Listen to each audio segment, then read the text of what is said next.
Kalau kita berdoa dengan roh kita tidak ada batas. Kita mendoakan sesuatu di masa depan yang otak kita nggak mungkin tahu hari ini. Dan kita sudah doakan itu. Karena kita bergantung dengan kuasa Roh Kudus.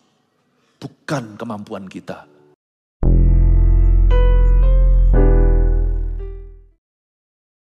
Kau dicurahkan atas setiap hati yang haus. Kami datang ke gereja mengakui bahwa kami empty tanpa Engkau Tuhan. Kami hampa. Kami ingin Kau puaskan. Kedengarannya egois. Tapi sungguh, kalau bukan Engkau siapa lagi yang bisa memuaskan hati kami terdalam. Curahkan Tuhan. Hujan Roh-Mu. Basahilah sekarang tanah gersang. Hamba bersyafaat untuk setiap jemaat yang belum menerima baptisan Roh Kudus. Dengan tanda berbahasa roh. Hari ini pun akan menerimanya. Sebab kami tidak mau anggota keluarga kami ketinggalan dalam kerajaan Allah. Makasih Tuhan. Sampaikan sabdamu. Sembunyikan hamba-Mu di balik salib-Mu. Berkati setiap kami di sini yang online juga. Demi nama Yesus, haleluya. Amin. God is so good, Tuhan baik. Puji Tuhan. Kisah Para Rasul pasal 2 ayat 1 sampai 13 kita baca. Ketika tiba hari Pentakosta, semua orang percaya berkumpul di satu tempat. Tiba-tiba turunlah dari langit suatu bunyi seperti tiupan angin keras yang memenuhi seluruh rumah di mana mereka duduk. Dan tampaklah kepada mereka lidah-lidah seperti nyala api yang bertebaran dan hinggap pada mereka masing-masing. Maka penuhlah mereka dengan Roh Kudus, lalu mereka mulai berkata-kata dalam bahasa lain, seperti yang diberikan oleh Roh itu kepada mereka untuk mengatakannya. Waktu itu di Yerusalem diam orang-orang Yahudi yang saleh dari segala bangsa di bawah kolong langit. Ketika turun bunyi itu, berkerumunlah orang banyak. Mereka bingung karena mereka masing-masing mendengar rasul-rasul itu berkata-kata dalam bahasa mereka sendiri. Mereka semua tercengang-cengang dan heran, lalu berkata, bukankah mereka semua yang berkata-kata itu orang Galilea? Bagaimana mungkin kita masing-masing mendengar mereka berkata-kata dalam bahasa kita sendiri, yaitu bahasa yang kita pakai di negeri asal kita. Kita orang Partia, Media, Elam, penduduk Mesopotamia, Yudea, Kapadokia, Pontus dan Asia, Firgia, Pamfilia, Mesir, dan daerah-daerah Libya yang berdekatan dengan Kirene, pendatang-pendatang dari Roma. Baik orang Yahudi maupun penganut agama Yahudi, orang Kreta dan orang Arab, kita mendengar mereka berkata-kata dalam bahasa kita sendiri tentang perbuatan-perbuatan besar yang dilakukan Allah. Mereka semuanya tercengang-cengang dan sangat termangu-mangu sambil berkata, seorang kepada yang lainnya, apakah artinya ini? Tetapi orang lain menyindir, mereka sedang mabuk oleh anggur manis. Hari Pentakosta, ayat pertama, ketika tiba hari Pentakosta, semua orang percaya berkumpul di satu tempat. Kata Pentakosta, tidak hanya ditemukan di Perjanjian Baru. Sebenarnya Pentakosta adalah hari perayaan besar orang Yahudi di Perjanjian Lama. Mereka merayakan ketika Tuhan memberikan hukum Taurat kepada Israel. Kenapa Yesus mencurahkan Roh Kudusnya 10 hari setelah beliau naik ke sorga, tepat di hari Pentakosta. Seperti Tuhan mau ngomong sesuatu kepada kita. Kalau dulu di Perjanjian Lama, makna Pentakosta adalah pemberian hukum Taurat. Wah, berat. Kita dikasih hukum Taurat loh. Susah sekali untuk digenapi. Harus jadi orang perfect nih. Di hari Pentakosta yang sama, dicurahkan Roh Kudus, sehingga di zaman modern ini, Pentakosta bertambah makna. Kalau dulu mereka merayakan pemberian hukum Taurat, sekarang gereja Perjanjian Baru merayakan pemberian Roh Kudus. Lebih bagus. Hukum Tauratnya tidak ditiadakan. Yesus sendiri dengan jelas berkata, aku tidak datang untuk meniadakan satu iota pun dari hukum Taurat. Tapi menggenapinya. Tetapi kita diberi kuasa untuk menggenapinya. Nah itu bedanya. Hukum Taurat tetap ada, tapi sekarang Yesus kasih rohnya kepenuhan dalam kita. Sehingga seperti Yesus, kita bisa menggenapi perintah Allah. Tapi gak sendirian lagi. Kita dikasih spiritnya Yesus untuk melakukan itu. Bukan berarti kita jadi sempurna. Tapi ku diberi kuasa dari apa? Dari Raja Mulia. Kita diberi kuasa. Itu bedanya. Jadi sekarang di Perjanjian Baru ada new meaning Pentakosta itu. Jadi bagi kita yang percaya kepada Yesus dan berapi-api, Pentakosta bukanlah sebuah denominasi. Arti sesungguh Pentakosta bahkan bukanlah sebuah doktrin. Bahkan doktrin perdebatan tentang Roh Kudus di antara gereja. Bukan. Bagi saya secara pribadi dan bagi gereja ini, Pentakosta berarti hari kehausan akan Roh Kudus. Pentakosta punya makna baru. Aku haus akan Roh Kudus. Bukan hanya haus akan Roh Kudus untuk terima bahasa lidah, bukan itu saja. Tapi tiap hari aku haus dan lapar akan kebenaran. Tadi pagi saya sampaikan, menanti-nantikan Roh Kudus bukan hanya terjadi sekali 2000 tahun lalu waktu mereka terima Pentakosta pertama. Tapi hari ini menjadi gaya hidup kita, tiap pagi kita menanti-nanti. Tiap pagi kita menunggu-nunggu bersekutu lagi dengan Roh Kudus. Kalau kemarin-kemarin gara-gara tekanan hidup, saya setengah empty, mulai setengah hampa. Saya minta diisi lagi, saya mau di-recharge. Pentakosta bagi kita bukan doktrin perdebatan, bahkan bukan sebuah denominasi gereja. Pentakosta adalah hari kehausan nasional bagi orang-orang yang mau dipenuhi. Itu Pentakosta. Tuhan memberi kita kuasa untuk hidup kudus. Dan Tuhan memberi kita kuasa untuk bersaksi. Tuhan kasih kita kuasa untuk berdoa. Ketika tiba hari Pentakosta, semua orang percaya berkumpul di satu tempat. Ngapain mereka kumpul? Mereka ngumpul dengan satu tujuan. Mereka kepingin dipenuhi. Sama dengan kita hari ini, kita kumpul untuk apa sih? Kita datang sini kumpul supaya kita dipenuhi Tuhan. Mereka sama-sama mengakui bahwa hati mereka kosong dan hampa, mereka butuh Roh Kudus. Mereka kumpul 120 orang itu punya kesamaan. Sama-sama spiritually hungry. Sama-sama lapar rohani. Hendaknya itu selalu menjadi benang merahnya kenapa kita kumpul-kumpul di gereja. Gereja bukan tempat klub. Gereja bukan tempat ketemu bisnis, ketemu jodoh. Itu bonus. Gereja adalah tempat kita itu dipenuhi dengan Roh Allah. Spiritually hungry. Are you hungry? Siapa di sini lapar? Yang maksud saya lapar di sini bukan sop buntut. Siapa di sini lapar akan kebenaran? Angkat tangan. Siapa di sini haus akan Roh Kudus? Kasih tepuk tangan untuk Tuhan. Coba kita lihat sekarang sifat dan karakteristiknya Roh Allah. Ayat 2, tiba-tiba turunlah dari langit. Roh Kudus bukan roh dunia. Dia juga bukan roh manusia yang lemah. Roh Kudus itu turunnya dari atas. Suatu bunyi seperti tiupan angin keras. Seperti dia bukan angin keras. Jangan pernah identikan Roh Kudus dengan burung dara. Dia turun waktu Yesus dibaptis dalam rupa seperti burung merpati. Dia bukan burung merpati. Roh Kudus bukan hewan. Roh Kudus itu Tuhan, roh Tuhan. Rohnya Yesus, rohnya Bapa. Dia turun dari atas. Seperti angin keras yang memenuhi seluruh rumah di mana mereka duduk. That's the presence of the Holy Spirit. If He comes, you'll know it. Kalau Dia datang, Anda pasti akan tahu. Karena kita pasti mengalami perbuatannya. Roh Kudus itu gak pernah datang dengan diam-diam saja sekalipun Dia lemah lembut. Kalau Dia datang, sesuatu akan berubah. Di mana ada Roh Allah, di situ ada kemerdekaan. Semua rintangan dicabut yang menghalangi kita dengan Tuhan.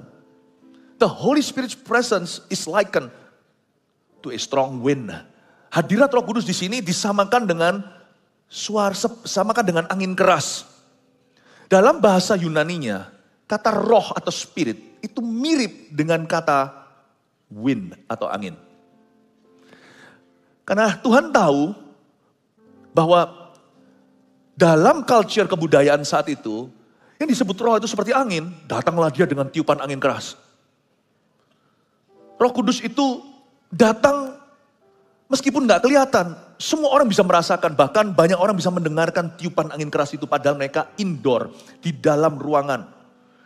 Gak mungkin ada angin, zaman itu belum ada AC. Saya gak yakin ada kipas angin. Tapi ada tiupan angin. Angin yang keras itu berhembus di seluruh rumah. Berhembuslah Roh Kudus di tempat ini. Roh Kudus itu punya beberapa simbol di Alkitab untuk menjelaskan Roh Allah. Angin, api, air, mata air. Roh Kudus, dus mata air hatiku. Roh Kudus itu disimbolkan banyak hal. Tapi semua simbol itu gak ada satupun yang secara sempurna menggambarkan dirinya. Masing-masing hanyalah menceritakan satu aspek perbuatannya. Hadirat Roh Allah bisa dirasakan saat Pentakosta pertama. Mereka semua mendengarkan bunyi tapi gak melihat wujudnya. Mereka semua bisa merasakan hembusan angin itu, semua dapat jamahan. Tapi gak ada satu orang pun yang kelihatan. Roh Allah ada di mana? That's the presence of God. Beberapa orang dalam bahasa lugunya berkata, waktu aku masuk gereja aku nangis. Waktu aku didoakan aku rasa plong. Pada waktu aku memuji menyembah, saya rasa bebanku terangkat. Sebagian orang merasa tenang. Sebagian bisa senyum sendiri, jangan hakimi, itu bukan orang gila. Mereka terima sukacita. Setiap orang punya 1001 manifestasi yang berbeda-beda. Tapi selalu buahnya adalah kasih. Sukacita, damai sejahtera, dan seterusnya. Roh yang sama. 1001 rasa. Tapi yang pasti kalau itu Roh Kudus gak mungkin setelah orang itu kepenuhan, aku kepingin bunuh tetanggaku. Karena Roh Kudus adalah roh kasih, bukan roh benci. Dari buahnya kau tahu pohonnya. Gak mungkin ketika seseorang dipenuhi Roh Kudus lalu dia telanjang. Tidak mungkin. Karena Roh Kudus itu roh yang sopan. Kalau ada Roh Kudus, buahnya pasti bagus. Tetapi sebelum kelihatan buahnya, buah yang nampak bukan? Seringkali kita diizinkan untuk merasakan hadiratnya. Banyak kekristenan, banyak gereja yang melarang ini. Jangan bergantung perasaan. Nggak bisa. Akal budiku. Tuhan pertama-tama suruh kita mengasihi dia itu dengan perasaan kita. Kasih Tuhan dengan segenap hatimu. Hati itu bukan jantung, bukan liver. Hati itu our feeling.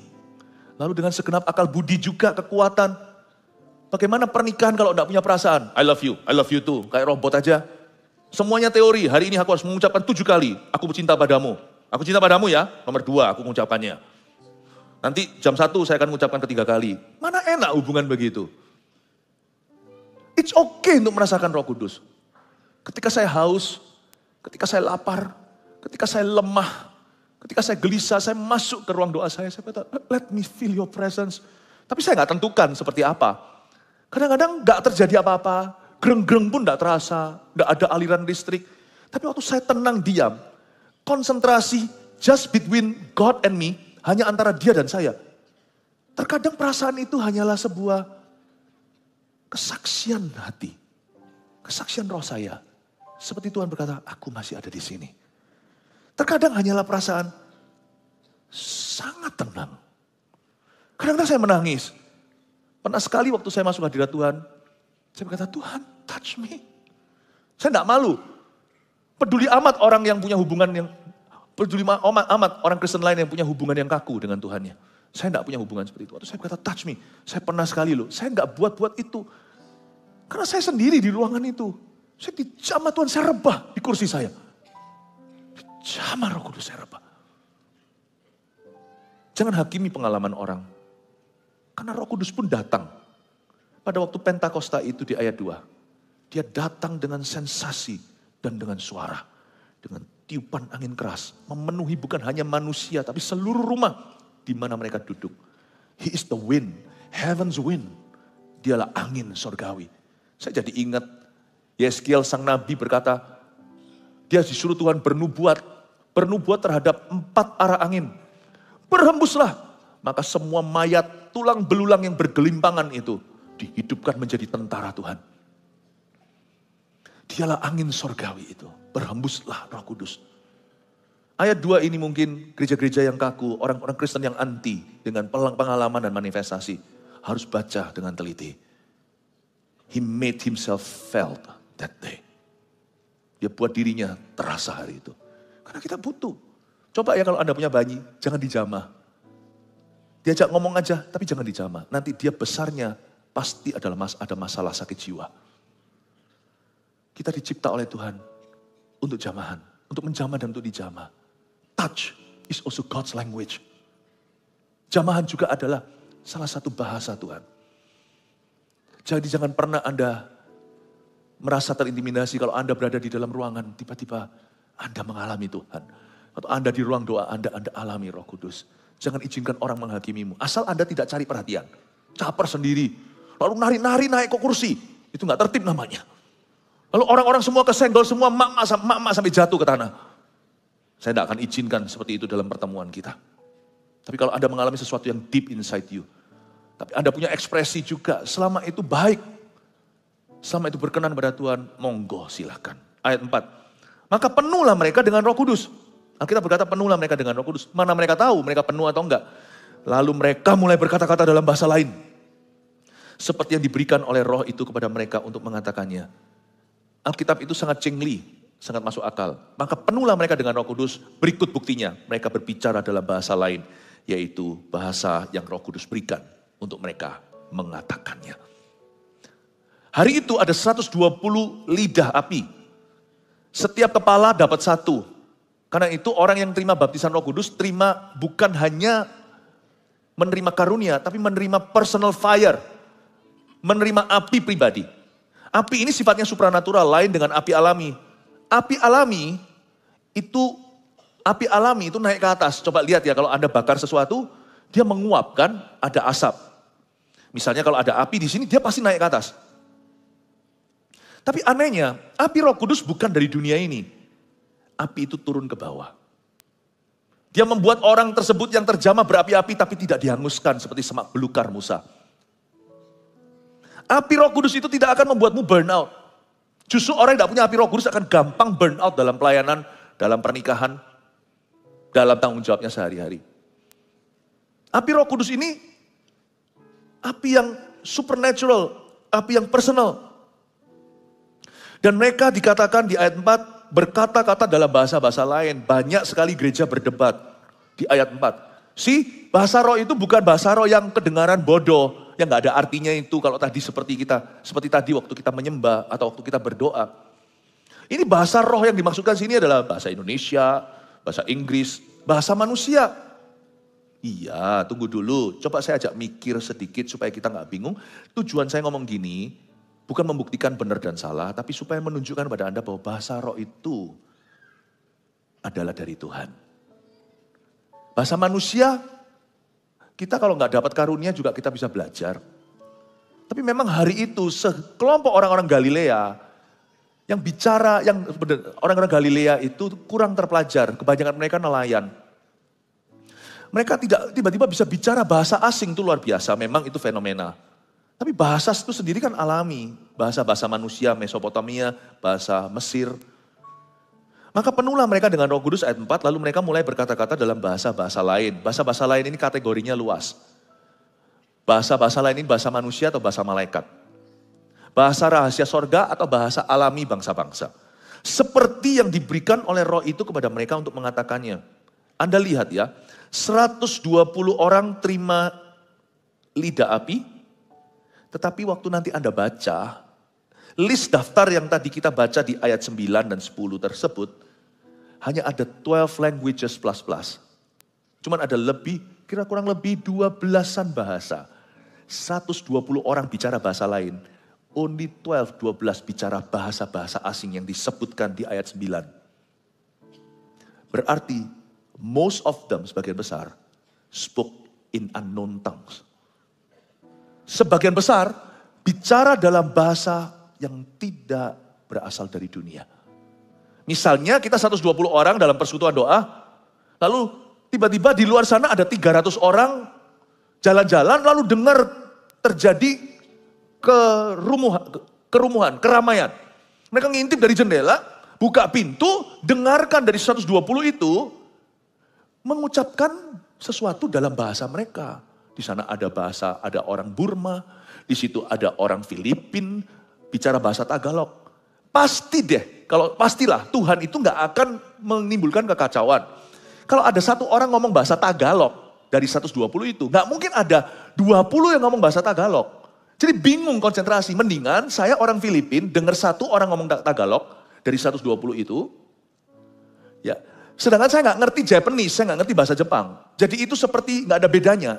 Jadi konsentrasi saya bisa pada bahasa saya sendiri, pesan Tuhan apa. 120 itu hanya 12 bahasa yang disebutkan di ayat 9. Gak mungkin ada overlapping, tidak mungkin Tuhan itu bertele-tele, Tagalognya ada 20. Bingung aku sebagai orang Filipin. Koreanya ada 1. Berarti sisanya sebagian besar bicara dalam bahasa roh. 12 spokesman Tuhan, 12 jubirnya, 12 rasul minus Yudas ganti Matias. Bicara di dalam bahasa manusia tiba-tiba ditranslate. Karena mereka adalah lidah bibir Tuhan alias pengkhotbah. Mereka harus bicara ke hati mereka tentang Injil. Kita lihat ayat 5. Waktu itu di Yerusalem diam orang-orang Yahudi yang saleh dari segala bangsa di bawah kolong langit. Ketika turun bunyi itu berkerumunlah orang banyak. Mereka bingung karena mereka masing-masing mendengar rasul-rasul itu berkata-kata dalam bahasa mereka sendiri. Perhatikan kalimat ini. Mendengar rasul-rasul itu berkata-kata dalam bahasa mereka sendiri. Coba lihat ya. Anda lihat sekarang saya yang khotbah kan. Tahukah Anda, sekarang detik ini ada pendoa yang mendoakan. Mereka bicara sama Allah, saya bicara sama Anda. Nah kalau saya ngomong bahasa roh sekarang di gereja ini, Anda tidak akan dapat apa-apa. Karena ini sekarang bukan waktunya menyembah, bukan waktunya berdoa. Ini waktunya kita belajar firman. Nah kalau saya berbahasa lidah sekarang, you will have no notes. Anda tidak akan punya catatan. Pulang garuk-garuk kepala, rohnya dibangun, akal budinya empty. Anda pulang tidak tahu dapat rema apa. Semangat sih, menggebu-gebu. Tapi nggak punya pegangan atau pedoman. Jangan-jangan nanti keluar sana, dapat visi yang salah. Keluar dari situ nanti zeal without knowledge atau semangat kalau tanpa pengenalan, itu bahaya. Karena itu saya harus mendidik Anda dalam kebenaran. Sementara sekarang saya bicara sama Anda, bahasa apa yang saya pakai? Bahasa Indonesia. Sebenarnya yang terjadi di ruangan ini ada beberapa bahasa. Sadarkah Anda, beberapa orang pakai headset sekarang mendengarkan. Teman kita dari Korea, dari Seoul ada di sini, orang Korea. Di situ ada orang-orang dari Amerika. Oh, are you students? Kasih tepuk tangan untuk mereka juga. Tahukah Anda sekarang ini bukan hanya bahasa Indo, English is going on in the air now. Korean annyeonghaseyo. That's all I know by the way. Besides that, I only know bibimbap. And only the menu language. See? Tapi yang Anda tidak lihat adalah pendoa-pendoa kami, pendoa-pendoa kita di balik layar, ngomong sama Tuhan. Saya ngomong bahasa Indo, mereka sekarang berbahasa roh. Kalau mereka nggak berbahasa roh, nggak bisa efektif mendoakan 100% orang-orang di sini. Karena banyak rahasia Anda yang kita tidak tahu. Demi supaya saya bisa melayani secara efektif, mereka harus ngomong-ngomong sama Tuhan. Bukan hanya mendoakan pengkhotbahnya, supaya pengkhotbahnya itu betul-betul melayani sesuai kebutuhan. Tapi juga mereka mendoakan keperluan, kebutuhan, dan pergumulan Anda. Supaya terjawab, supaya di ibadah ini terjamah. 120, rasul-rasul berbicara. Tapi sisanya berbicara kepada Allah. Do you know that? Tahukah Anda bahwa speaking in tongues, bicara bahasa roh itu, Bapak mengerti loh. Kedengaran di telinga kita, di kuping ini seperti kebodohan ya, cuman itu aja lafalnya. Bapak tahu loh. Bahasa roh itu seperti melihat barcode. Barcode itu semua, apa ini? Kita nggak mungkin ingat, semua modelnya sama. Tapi bahasa Ibraninya jelimetnya beda. Kelihatannya cuma garis-garis, coret-coret begitu. Tetapi itu semuanya sambung menyambung menjadi kode rahasia. Ketika orang pakai HP tit, itu keluar sesuai dengan tujuannya. Tit masuk ke aplikasinya. Kayaknya sama. Kalau Anda melihat di credit card, di belakang itu ada garis-garisnya. Ya barcode itu ya. Atau QR code, nggak tahu lah saya ini kurang mengerti gini-gini. Itu kayak cuma garis-garis itu beda. Satu dengan yang lainnya. Itu tidak bisa ditebak. Itu aja bisa dibobol. Tapi ada satu barcode yang tidak bisa dibobol. Yaitu bahasa rahasia doa kita dengan Tuhan. Otak kita sendiri pun tidak bisa intersepsi. Tidak bisa interupsi. Jangan terlalu percaya otakmu. Sepintar apapun sekalipun PhD. Otak kita ini medan peperangan. Dan berkali-kali gak lain otak sendiri yang mengkhianati kita. Karena kita tahu sesuatu, kita gak netral. Kita jadi bias atau menjadi bias orangnya. Karena kita sudah mengantisipasi, kita jadi grogi. Otak kita ini kirim sinyal-sinyal, kalau dia tahu terlalu banyak, dia bisa melumpuhkan kehidupan kita. Roh saya dengan langsung connect sama Bapak lewat bahasa roh. Itu membypass bahkan otak saya. Apakah berarti tiba-tiba saya tidak pakai otak? Oh enggak. Saya isi dengan akal budi. Saya isi firman. Saya isi akal budi saya dengan firman untuk diperbaharui. Tetapi doa saya tidak bergantung logika saya atau pengetahuan saya hari ini. Apalagi kalau untuk mendoakan masa depan. Anda mau doakan dari mana? Kebanyakan orang kalau doa untuk masa depan, kalau kita hanya bergantung pada logis sendiri, yang kita doakan hanyalah seperti orang ulang tahun mau tiup kuetarnya, make a wish. I wish I will be healthy. I wish my parents will have a long life. Saya harap orang tua saya bisa hidup lama, kami bisa sehat, kami harap untuk diberkati, kami kepingin untuk dipakai Tuhan. Ya paling cuman wish. Tapi kalau kita berdoa dengan roh, kita tidak ada batas. Kita mendoakan sesuatu di masa depan yang otak kita nggak mungkin tahu hari ini. Dan kita sudah doakan itu. Karena kita bergantung dengan kuasa Roh Kudus. Bukan kemampuan kita. We depend. Bahasa roh itu roh pewahyuan. Meskipun sekarang kita nggak langsung tahu semua yang kita katakan. Memang tidak sepatutnya kita mengerti. Nanti hidup kita itu akan tiap hari setelah kita itu dapat pewahyuan. Kita akan mengalami hikmat-hikmat Tuhan. Makanya bahasa roh itu dahsyat. Jangan kita remehkan, kata-katanya cuma lafal-lafal gitu. Dan tidak bisa Anda tiru. Sungguh, saya dulu itu kenapa susah dapat bahasa lidah itu karena saya suka untuk menertawakannya. Zaman dulu itu saya anti. Karena saya tidak mengerti kan, zaman dulu kecil saya itu bukan pergi ke gereja karismatik. Saya pernah ke gereja tapi ya cuma asal-asalan. Tapi ketika saya mau coba niru bahasa roh, saya masih ingat zaman-zaman itu ya. Awal-awal bisa mirip-mirip karena gampang menirunya. Setelah Anda 1-2 menit, Anda mikir keras loh mau ngomong apa berikutnya. Nggak gampang loh. Karena otakmu dan otakku tidak dicipta untuk bisa rekayasa bahasa. Anda mau ngomong bahasa, coba ngomong suatu bahasa yang Anda tidak pernah tahu sama sekali. Inggris juga bukan, Indonesia juga bukan, apapun juga bukan. Anda coba keluarkan bahasa itu. Misalnya, produsernya Minion itu, mau bikin yang gitu-gituan, dia harus mikir loh, itu sungguh-sungguh sudah ada. Dia harus secara sengaja buat kata-kata yang satu beda dengan yang lainnya. Dan itu penuh dengan mikir, itu produksi loh, itu bukan kebetulan. Coba ngomong bahasa yang asing, tidak pernah Anda dengar bahasa asing manapun dalam hidupmu. Ciptakan bahasa itu, ngomong 1 jam. Meledak inimu.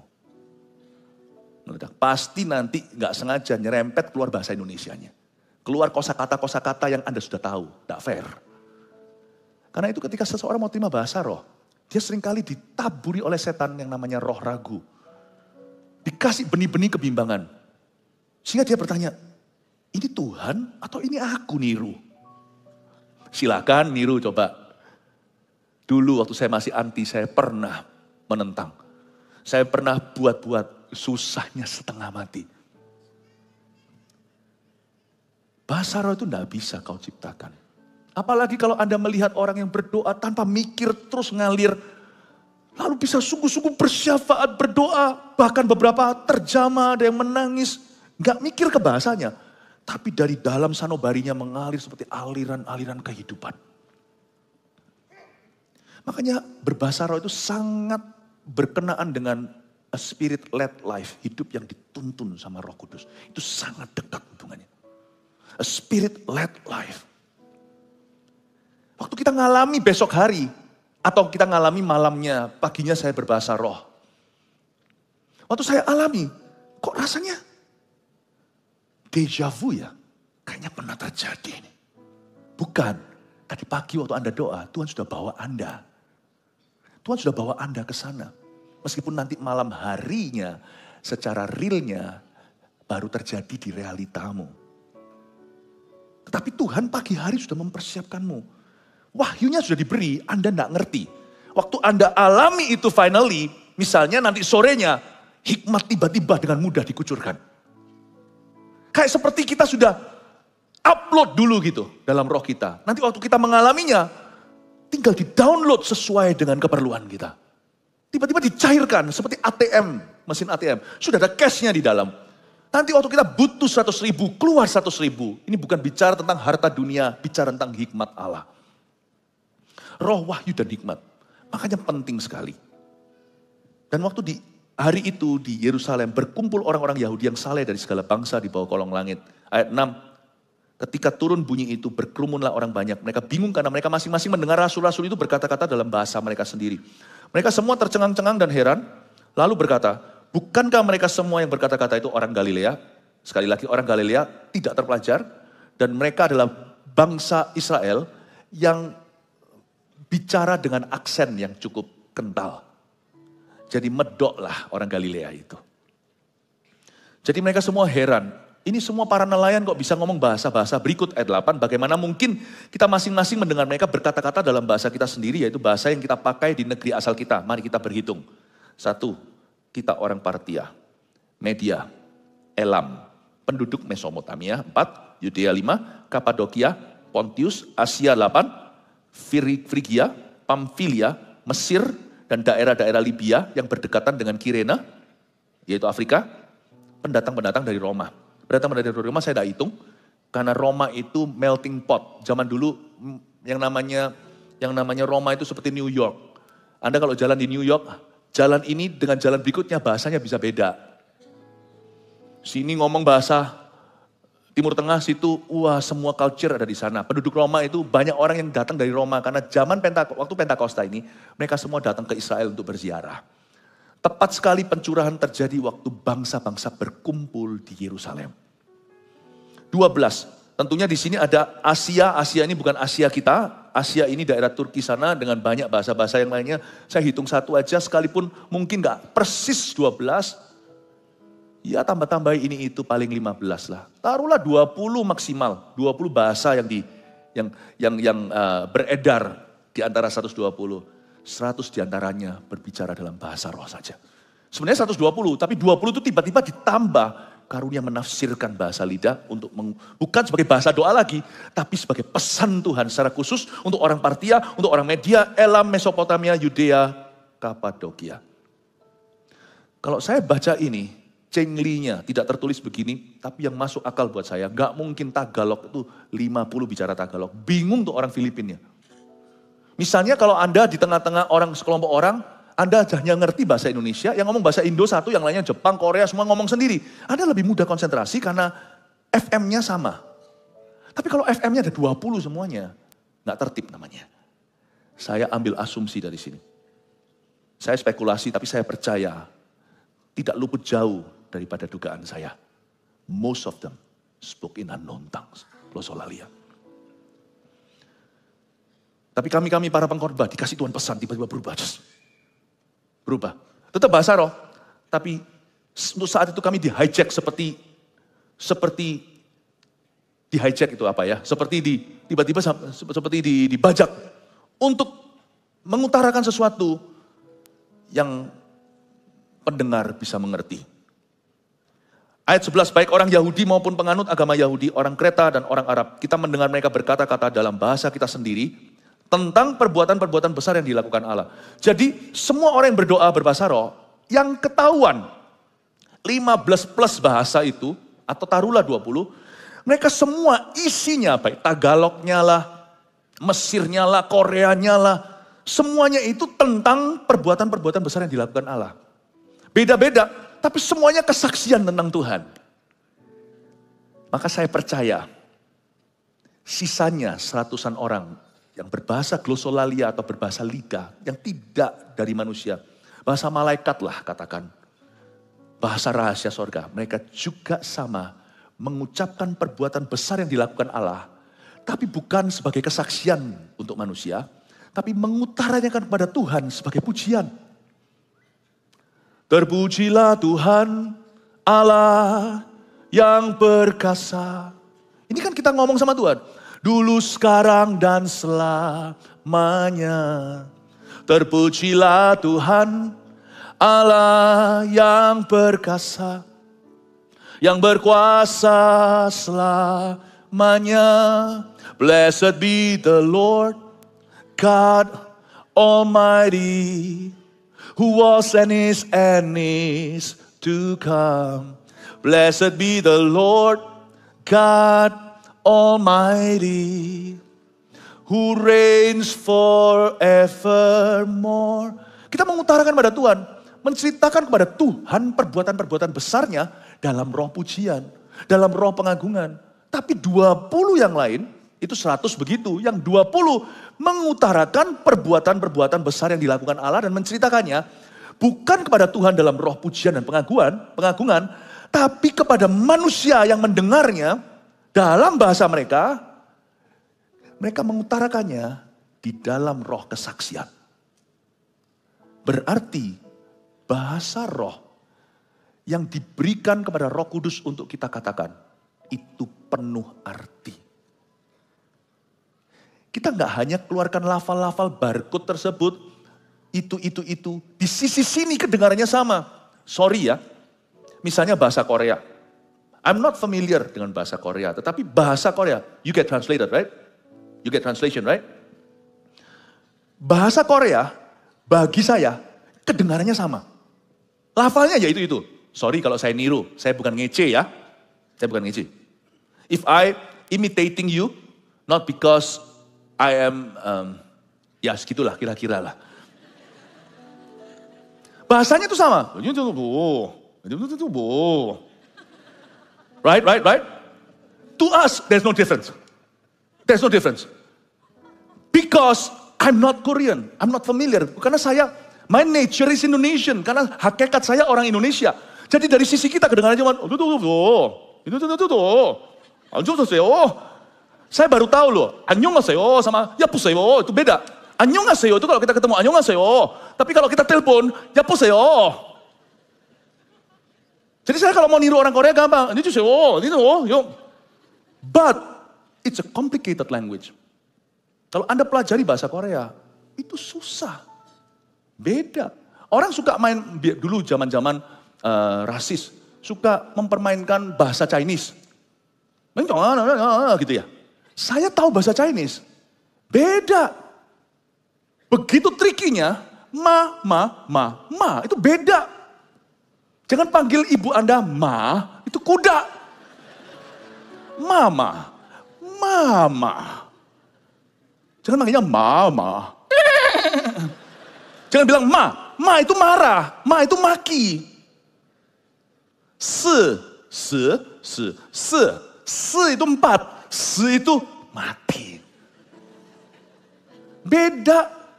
Kita kira bahasa Arab cuma bunyinya gitu aja, jangan menghina. Mama, Tuhan tahu dari sisi situ what we are talking about. Di sisi orang Korea yang paham bahasa Korea, yang nature-nya Korean, orang Korea, dia tahu artinya apa. Bahasa Perancis apa lagi? Itu, ya. Orang Perancis, Vincent itu bukan Vincent, Vincent. Hot wine itu tulisannya Vin, C-H-A-U-D, Vincent. Ya. Apa ya? Vagnon. Kalau kita cuma tahu, monyong. Sorry, it's local joke again, so you know. Bahasa Inggris pun susahnya. I still cannot get it right between surfing and serving. How do you know, surfing melayani dengan surfing yang di pantai itu anak pantai, how do you, until today, saya sudah belajar di luar negeri sekian lama pun tidak bisa bedain surfing sama surfing. Tapi mereka bisa. Coba bayangkan, bahasa roh itu bahasa yang sangat complicated. Di balik sisi Tuhan, dia tahu kita sedang mengagungkan dia. Jadi jangan pernah kita mengira bahwa bahasa lidah itu kebodohan. Kedengarannya begitu. Sama seperti kalau kita mendengar bahasa Korea, apa itu? Dari sisi sana, itu literatur yang sangat bagus. Bahasa Indonesia juga sama. Ya. Amin. Tentang perbuatan-perbuatan besar yang dilakukan Allah. Coba sekarang saya kasih sedikit hikmat. Apa kira-kira yang kita ucapkan kepada Tuhan ketika kita berbahasa roh? Kita tidak akan pernah tahu. Tapi yang pasti waktu kita berbahasa roh tanpa mikirin apa-apa, mungkin kita memuji atau kita menyembah seperti tadi, menyembah Tuhan bersama atau waktu kita sendirian. Yang pasti bahasa roh di gereja kita punya tempat yang tepat. Gereja kita menaruh bahasa lidah tepat di dalam worship. Karena saya dapatkan ketika setelah saya berbahasa lidah, worship saya itu jauh lebih dalam. Karena saya bisa tuangkan roh saya. Yang mana kalau pakai lagu manusia itu juga perlu, karena akal budi saya perlu makan. Yang nama pikiran saya itu perlu anak tangga. Ya, tetapi ada satu titik, semua lagu tidak bisa mewakili, saya harus tuangkan sesuatu yang begitu mendalam. Waktu saya berbahasa roh, itu seperti saya bisa mencurahkan hati saya. Makanya bahasa roh itu terjadi saat Roh Kudus dicurahkan. Setelah itu kita masuk ke era pencurahan. Di mana orang yang menerima baptisan Roh Kudus pun biasanya bisa mencurahkan hatinya ke Tuhan. Mencurahkan rohnya ke Tuhan. Saya temukan bahwa bahasa roh dalam penyembahan itu blessing. Makanya sampai kapanpun gereja kita akan tetap adakan. Selain itu bahasa roh di gereja kita ada tempatnya. Orang berkata gereja yang berbahasa lidah itu tidak tertib. Siapa bilang? Tempatnya ada waktu altar call. Berkali-kali kan saya ajak jemaat waktu ada orang yang maju didoakan. Satu titik kita berdoa supaya efektif. Hanya Roh Kudus yang tahu. Roh Kudus berdoa melalui gereja ini. Melalui umat Tuhan yang sedang sembahyang. Mendoakan orang-orang yang di depan. Yang kita sama sekali nggak tahu pergumulannya apa. Beberapa yang tumpang tangan di depan bisa tanya. Tapi itu pun terbatas. Ini bukan sesi counseling. Kadang-kadang orang tuanya sendiri pun nggak paham apa yang dia lalui. Bahkan orang itu sendiri nggak ngerti apa yang sedang dia gumulkan. Sebenarnya apa sih duduk masalahnya. Tapi waktu gereja berdoa bersama-sama itu tempat yang tepat. Bahasa lidah ditaruh di sana. Dan bahasa roh di gereja kita ditaruh persis sebelum dan sesudah firman. Jadi ada penjelasan. Penjelasan tidak tentu tafsiran bahasa roh, tapi roh hikmat. Biasanya saya sebagai pengajar atau pengkhotbah, kalau kita nggak mendalam dulu menyembah, susah saya itu ngalirnya. Kayak seperti wahyunya belum cukup kok tiba-tiba hikmatnya coba dikes-keskan. Terlalu akhirnya seperti tidak ada kuasa. Bahasa roh yang dipakai untuk menyembah, waktu kita menyembah di dalam Roh Kudus, itu isinya apa? Menceritakan tentang perbuatan-perbuatan besar yang dilakukan Allah. Ya. Then sings my soul, my Savior God to thee. How great thou art, how great thou art. Maka jiwaku pun memujimu. Sungguh besar kau Allahku. Woling kecang chan mejo juosan. Nipen weta, heteng weta. Bataknya begini. Nggak bisa saya. Maka jiwaku pun memujimu. Sungguh besar. Yesus Gustiku. Bapak Ibu. Waktu kita menyembah Tuhan dalam roh. Bunyinya seperti itu. Meskipun bukan lagu itu. Kita sedang mengeluh-elukan Tuhan. Makanya setelah kita menyembah dalam roh itu. Kita rasa kuat. Kita rasa dekat. Seperti ada sesuatu yang penuh di dalam diri kita. Seperti dapat kekuatan karena menyembah Tuhan. Dan kalau kita berbahasa roh dengan satu pikiran atau pergumulan. Misalnya kita berbahasa roh untuk keluarga kita. Roh Kudus itu tertib. Bahasa roh itu bukan kesurupan. Jadi kita nggak tiba-tiba berbahasa roh nggak bisa berhenti. Saya bisa gunakan, saya bisa stop anytime. Dan kalau saya memakai bahasa roh saya dalam syafaat, misalnya ada target doa, yaitu keluarga saya.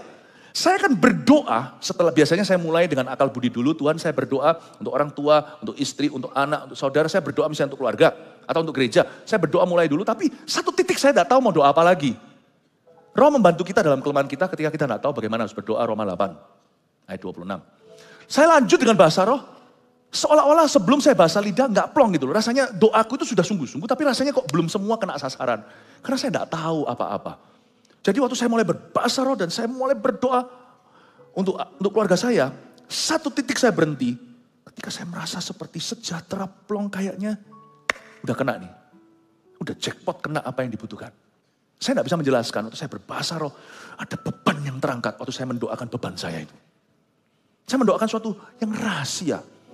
Yang mungkin saya sendiri pun tidak tahu itu perlu didoakan, bahkan itu ada. Saya bahkan tidak curiga bahwa itulah duduk perkara. Dan saya nggak ngerti solusinya di mana. Waktu saya berbahasa roh, semua disiapkan. Waktu saya berdoa dengan Tuhan, saya bersyafaat untuk keluarga saya misalnya, atau untuk jemaat. Itu seperti semua beban terangkat.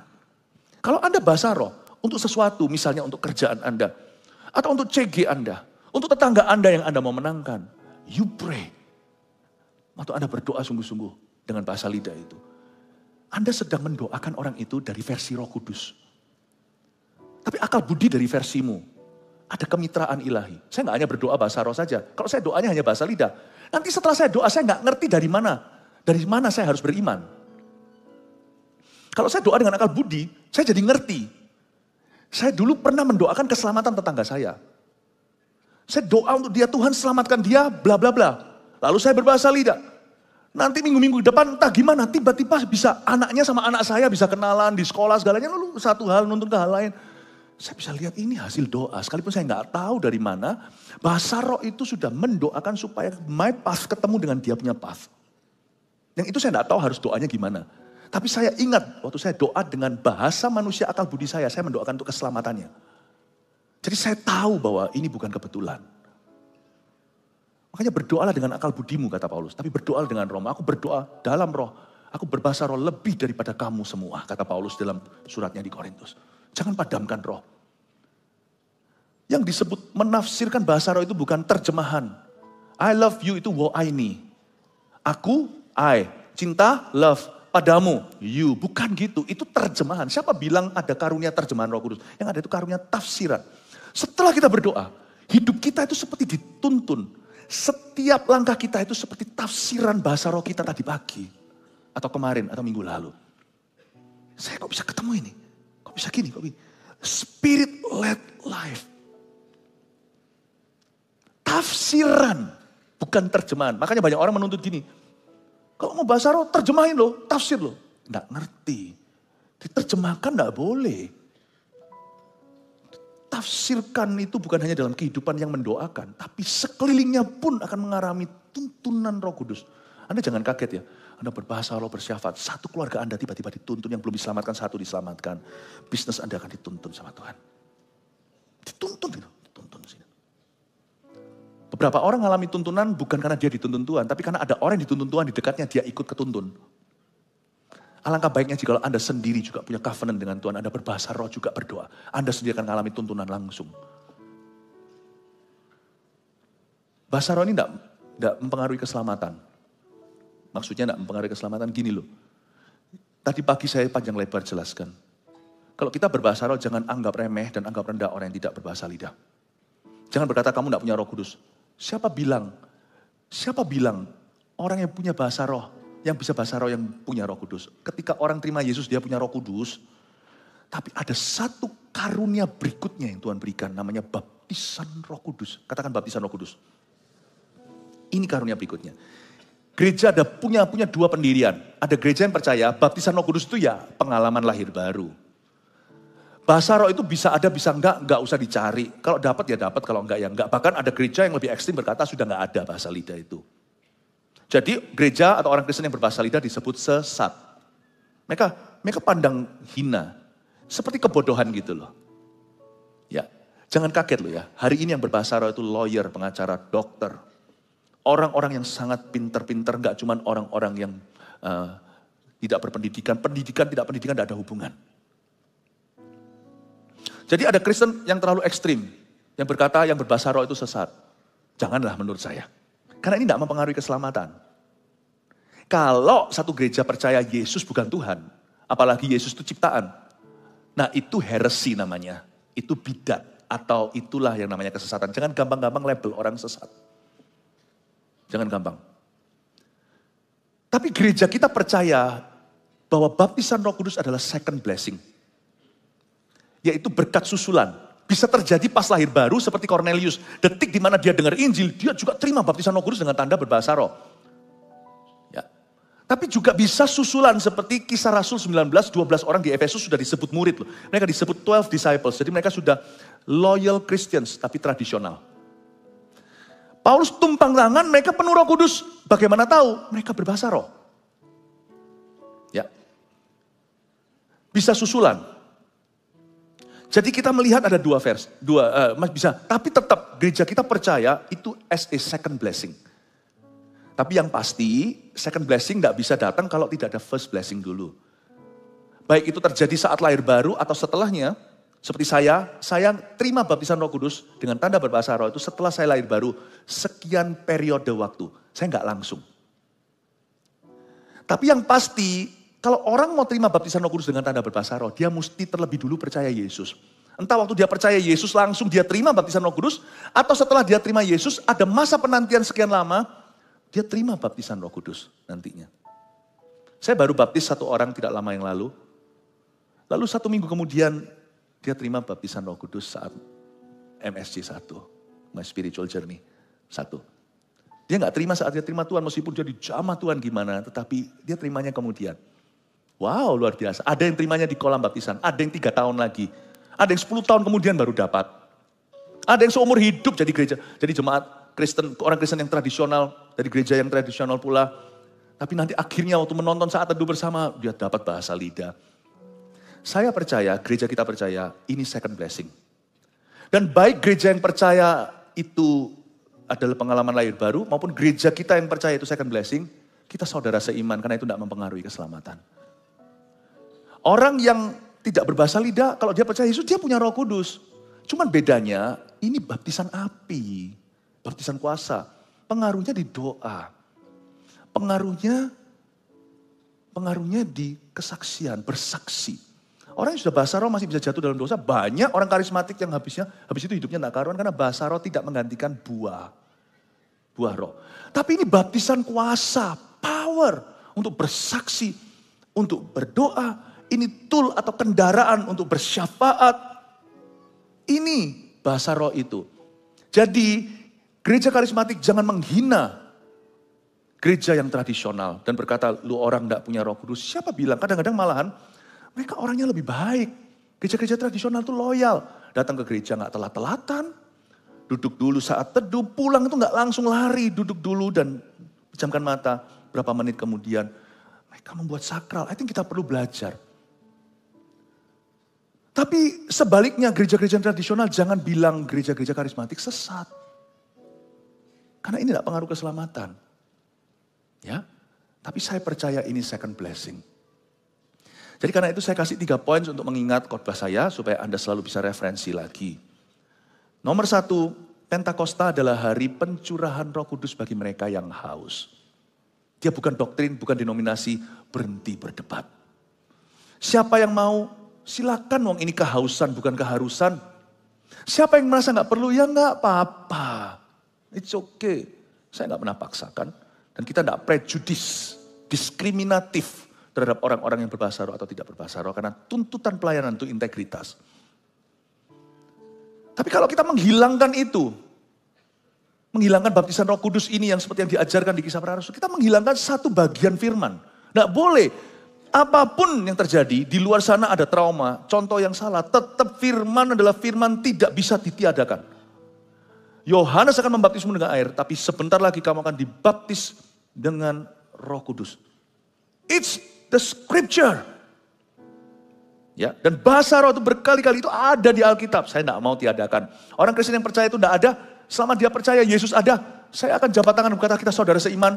Cuman kita jalur ministrinya beda. Nggak apa-apa, nggak ada pengaruh ke keselamatan. Kalau Yesusnya sama, kalau Yesusnya beda. Nah itu menurut saya sih, itu sudah berbeda kepercayaan.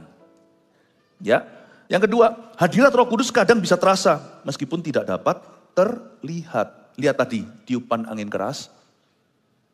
Yang ketiga, ini dia. Mereka semua kan menyindir. Ini mabuk oleh anggur manis. Sebenarnya mereka penuh bukan mabuk. Roh Kudus tidak memabukkan. Mereka penuh bukan anggur manis tapi anggur sorga. Ketiga, bahasa roh adalah karunia untuk berdoa. Dan urapan untuk bersaksi. Urapan itulah anggur baru. Itulah arti Pentakosta sesungguhnya. Jadi kalau Anda ditanya di luar sana, gerejamu itu aliran apa? Kristen. Kristen? Ya Kristen. Kristen apa? Kristen Protestan. Karena kita percaya sola gratia, by kasih karunia, sola scriptura, by the word of God, firman Tuhan. Di gereja ini kita diajarin untuk baca Alkitab. Dan percaya Alkitab itu otoritas tertinggi. Ya Kristen Protestan apa? Kristen Protestan Pentakosta. Kenapa? Karena kami percaya bahasa lidah adalah karunia yang ditambahkan. Untuk kesaksian dan untuk berdoa. Pentakosta apa? Pentakosta karismatik. Oh iya, kenapa? Kita tidak rematik. Karismatik maksudnya kita percaya karisma. Karisma itu grace, karismata itu kuasa. Kita percaya bukan hanya bahasa roh. Tapi setelah bahasa roh itu coba lihat di Kisah Para Rasul. Setelah mereka dapat bahasa roh 12 rasul itu. Semua karunia yang lain mulai bermunculan. Kesembuhan, nubuatan. Betapa indahnya. Saat teduh bersama saya masih ingat, setiap kali ada hikmat marifat, itu kan karunia. Itu karismata. Gereja karismatik percaya. Berapa banyak orang diselamatkan dari bunuh diri. Berapa banyak orang disembuhkan. Tepat guna karunia Roh Kudus itu membangun, tidak meruntuhkan. Tapi jangan lupa, tanda orang itu hidupnya senantiasa penuh Roh Kudus itu bukan bahasa lidah. baptisan Roh Kudus itu tandanya berbahasa roh. Tapi setelah itu kita harus everyday being filled with the Holy Spirit. Bukan hanya dibaptis Roh Kudus sesekali. Itu hanya sekali berapa tahun yang lalu saya. Tapi setelah itu infilling of the Holy Spirit is daily. Atau kepenuhan Roh Kudus itu setiap hari. Waktu setiap hari saya penuh Roh Kudus, orang bisa tahu. Karena hidupku penuh kasih. Penuh sukacita, damai sejahtera, kemurahan hati, kebaikan, penguasaan diri. Amin Bapak Ibu Saudara.